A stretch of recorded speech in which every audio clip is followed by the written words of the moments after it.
market. Moving on, the National Treasury is preparing for a 2.1 trillion shilling budget in 2016-2017 financial year, up from 1.9 trillion shillings. The draft budget policy statement from the Treasury indicates that it actually shows that the government's push to increase allocations to projects that support economic growth. The National Treasury is projecting revenue collection at 1.5 trillion shillings, despite facing collection challenges. This leaves a projected deficit of 560 billion shillings, with the Treasury eyeing international markets to raise funds. According to borrowing estimates, Treasury plans to source 310 billion shillings from external markets. The government is toying with the either option of raising funds through a sukuk or samurai bond, similar to its $2 billion raised through the Eurobond in 2014. Kenya's seemingly insatiable appetite for loans has been blamed on increased expenditure against a relatively slower growth in revenues. This has put the pressure on the government to increase borrowings. It is a borrowing spree that has seen debt rise by an average of 40 billion shillings every month. But the government says it will ensure its borrowing does not crowd out the corporate sector and that it remains within the debt sustainability ratios. We now want to get into an interesting conversation around disruptive technologies that have so far seen a lot of market dynamics taking shape, not only in Kenya, but across Africa.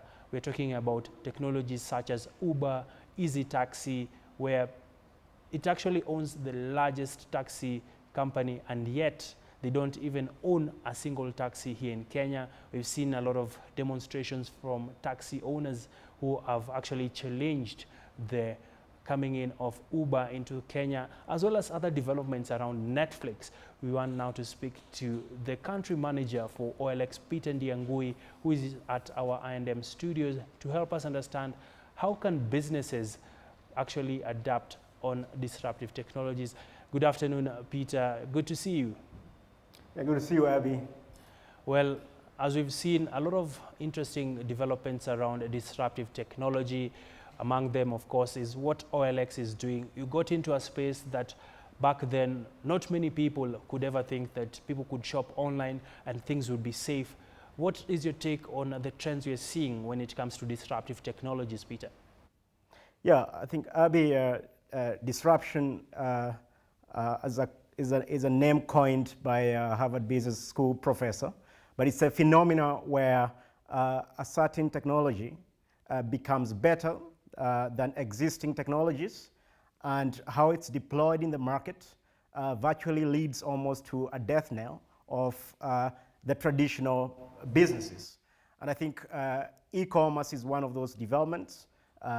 Online classifieds is another development, just like OLX, which is important to certain industries, because sometimes we say that when they listen to their customers too much, then customers might not be able to tell them what they might value in a couple of years' times.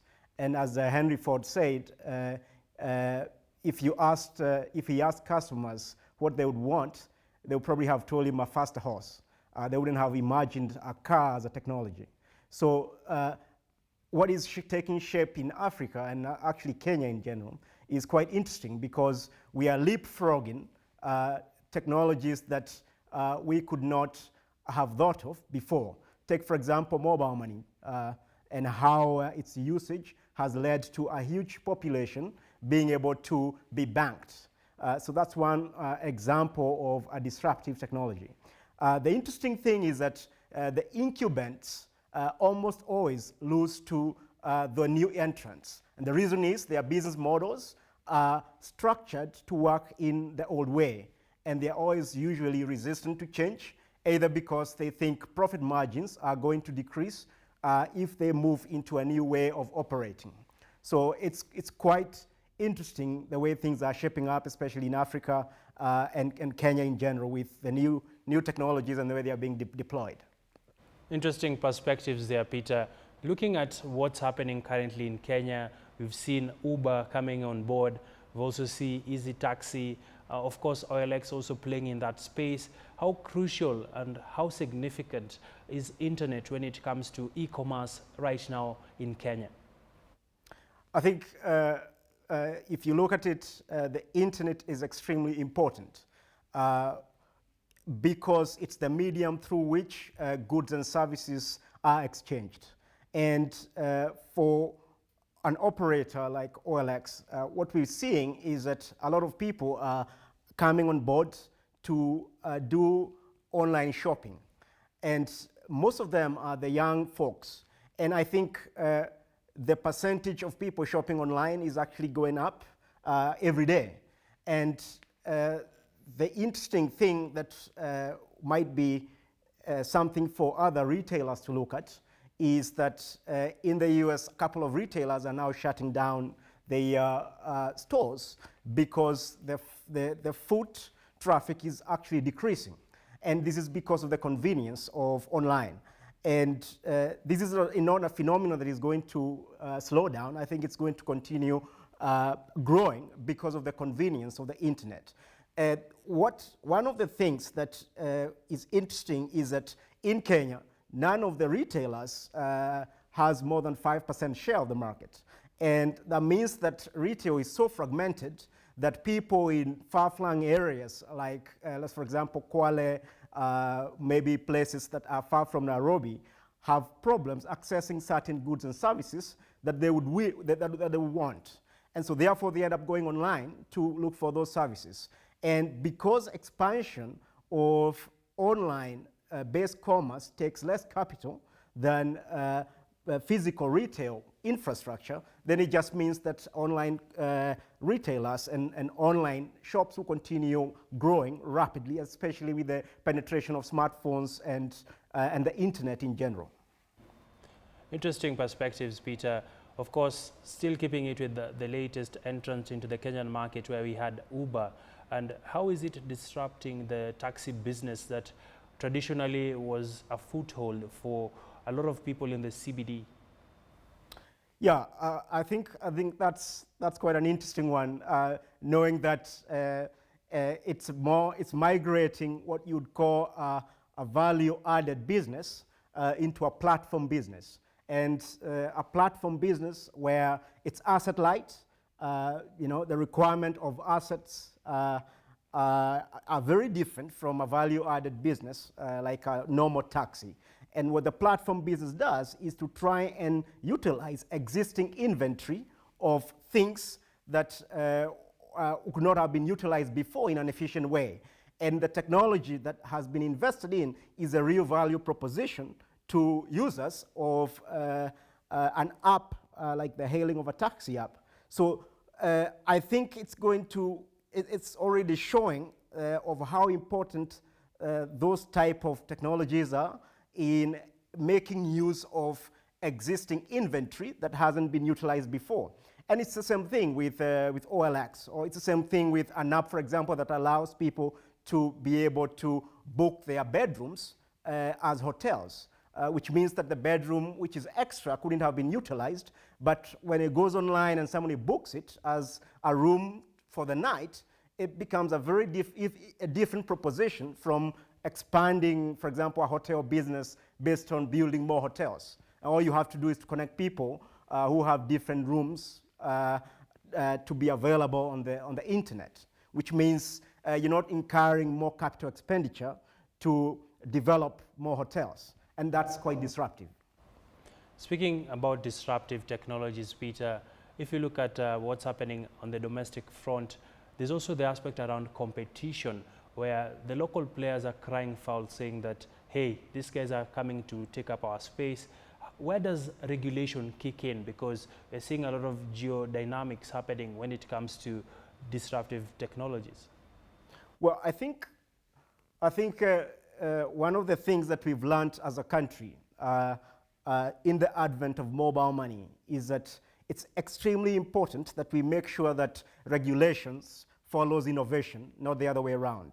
That we first let innovations become more prevalent, and we let them first get seeded before we start thinking about regulation. Because if we think about regulations first and then innovation, then we are putting the cart before the horse.